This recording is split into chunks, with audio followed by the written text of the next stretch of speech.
എനിക്ക് എൻ്റെ കോളേജിൽ ഒട്ടും ഇഷ്ടമില്ലാത്ത പരിപാടിയാണ് സ്വന്തം വീട്ടിൽ പോകാൻ വേണ്ടിയിട്ട് കോളേജുകാരുടെ കാല് പിടിക്കുന്നത്. കഴിഞ്ഞ 3-4 ദിവസമായിട്ട് ഞാൻ ഇവരെ പുറകെ നടക്കുന്നുണ്ട് കേട്ടോ. നാളെ വാന്ന് പറഞ്ഞിട്ട് ഇന്നെൻ്റെ ലാസ്റ്റ് ഡേ ആണ്. ഇന്നും കൂടെ പോയിട്ടില്ല, പിന്നെ ഞാൻ പോകണ്ട. അങ്ങനെ അവസാനം കരഞ്ഞ കാല് പിടിച്ചാൽ കൊണ്ട് ഒരു പെർമിഷൻ തന്നു. എന്ത് ചെയ്യാനാ, കോളേജിൽ ഞാനില്ലാണ്ട് ഒന്നും നടക്കൂല എന്നാ തോന്നുന്നത്. എന്റെ ഭാഗ്യത്തിനാണോ എന്നറിയില്ല, ബസ്സിൽ സീറ്റും കിട്ടിയില്ല. ഇനിയിപ്പോൾ സീറ്റ് കിട്ടുന്നൊന്നും നമ്മൾ പ്രതീക്ഷിച്ചില്ലല്ലോ. ആ കുട്ടി കണ്ട, കുട്ടിയിൽ ഞാൻ എൻ്റെ ബാല്യം കാണുന്നു. ആ മുടിയൊക്കെ കെട്ടി പൂവൊക്കെ ചൂടി. ഞാൻ ഓവർ പറയുന്നില്ല, പിന്നെ കണ്ണാപ്പിയായി പോകും. ഞങ്ങളെ കോളേജ് ഞാൻ പറഞ്ഞിട്ടില്ലേ വളരെയധികം കാടിലേക്ക് ആയതുകൊണ്ട് ഒരു ബസ് കയറി, ഒരു മെട്രോ കയറി, പിന്നെ ഒരു ബസ് കയറിയാൽ എനിക്ക് എന്റെ ശരിക്കും ബസ് കിട്ടണോടത്ത് എത്താൻ പറ്റുള്ളൂ കേട്ടോ. അപ്പൊ പറയാൻ മറന്നുപോയി, ഇവൾ എൻ്റെ കൂടെ വരുന്ന കേട്ടോ. ഇതാണ് സന, ഇതാണ് കർണാടക ഹുടുഗി. ഓള് പിന്നെ കർണാടകയിലായതുകൊണ്ട് പകുതി വഴി വരെ ഉണ്ടായിരുന്നുള്ളൂ. അങ്ങനെ എനിക്ക് ഇറങ്ങേണ്ട സ്ഥലമായപ്പോ ഞാൻ ഇറങ്ങിട്ടോ. പിന്നെ അങ്ങോട്ടേക്ക് എന്റെ യാത്ര വളരെ ശോകമായിരുന്നു. മെല്ലെ നടന്ന് നമ്മൾ അടുത്ത ഡെസ്റ്റിനേഷനിൽ എത്തിയിട്ടുണ്ട്. ഇവിടുന്ന് അധികം ഫോൺ ഉപയോഗിച്ചിട്ട് ഫോൺ ആരെങ്കിലും തട്ടിപ്പറിച്ചോണ്ടോ. പിന്നെ ഇരുന്ന് കരഞ്ഞിട്ടുണ്ടെങ്കിൽ ആരും വരില്ല. ടിക്കറ്റ് എടുക്കാൻ പൈസ നോക്കിയപ്പോ മൂപ്പരടുത്ത് ചില്ലറല്ല. ഒരു സ്കാനർ കാണിച്ചു തന്നിട്ട് അയക്ക് ചെയ്തോളാൻ പറഞ്ഞു. ഓഫ്, എന്താ അല്ലേ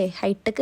മര്യാദക്ക് നോക്കിയിരുന്നാൽ കൂടെ എവിടെയാണ് ഇറങ്ങേണ്ടതെന്ന് അറിയാത്ത ഞാൻ ഫോണിൽ വീഡിയോ എടുത്തിട്ടുണ്ടെങ്കിൽ എവിടെ എത്തൂല എന്ന് മനസ്സിലാക്കിക്കൊണ്ട് ഫോൺ എടുത്ത് വെച്ചു. ഇങ്ങനെ ഒരു കിഡിലും വ്യൂ ഒക്കെ കിട്ടിയിട്ട് അതൊക്കെ വീഡിയോ എടുത്തിട്ട് നമ്മൾ നേരെ സാറ്റലൈറ്റ് ബസ് സ്റ്റാൻഡിൽ പോയിരുന്നു. ഭാഗ്യത്തിന് ബസ്സൊന്നും വന്നിട്ടില്ല. അതിപ്പോ 8 മണീന്റെ ബസ് 6 മണിക്കേ ഇവിടെ വന്നിരിക്കണം എന്നൊക്കെ പറഞ്ഞാൽ നടക്കണ വല്ല കാര്യമാണ്. ഇന്ന് എനിക്ക് നോമ്പുണ്ടായിരുന്നില്ല കേട്ടോ. ഇനി ഞാൻ നോമ്പെടുത്തില്ല എന്ന് വെച്ചിട്ട് ഇന്നാരും പൊങ്കാലക്കിടണ്ട. ചില പ്രത്യേക സാഹചര്യം കൊണ്ട് എടുക്കാൻ പറ്റാത്തായിരുന്നു കേട്ടോ. ഇവിടുന്നാണ് ഞാൻ അധികം വന്നിട്ട് ഫുഡ് കഴിക്കാറ്. ഇവിടെ ഇപ്പൊ ഫ്രഷ് ആയിട്ട് കിട്ടുന്നത് ആ സമയത്ത് മസാല ദോശ കൊണ്ട് ഞാൻ അതാട്ടോ കഴിക്കണേ. എനിക്ക് വേണമെങ്കിൽ കഴിച്ചാൽ പോരെ, ഇതെന്തിനാ നിങ്ങളൊക്കെ അറിയിക്കണമെന്ന് വെച്ചിട്ടുണ്ടെങ്കിൽ ഒന്നുമില്ല, വെറുതെ ഒരു രസം. സാധാരണ ഞാൻ ഇതേപോലെ വരുമ്പോൾ എൻ്റെ വീട്ടിലേക്ക് എപ്പോഴും വിളിച്ച് ശല്യം ചെയ്യല. ഇന്നാണ് വീട്ടിൽ നോമ്പുറയും കൊണ്ട് ഓരോ വിളിച്ച് ശല്യം ചെയ്യാനും പറ്റില്ല. പിന്നെ ഇപ്പൊ വീഡിയോസ് എടുക്കുന്നതാണ് ഞാനൊരു ആശ്വാസം കണ്ടത്. അപ്പൊ ഗൈസ് നമ്മളെ ബസ് വന്നിട്ടുണ്ട്, പക്ഷെ ഓല അപ്പൊ കയറ്റിയില്ല, കുറച്ച് കഴിഞ്ഞിട്ട് കയറ്റി. എല്ലാത്തിനും അതിൻ്റെതായ സമയം ഉണ്ടല്ലോ. ഞാൻ സ്വന്തം പെയിന്റ് ചെയ്ത ബാഗാണ് കേട്ടോ. അപ്പൊ ബാക്കി പാർട്ട് 2 കാണാം.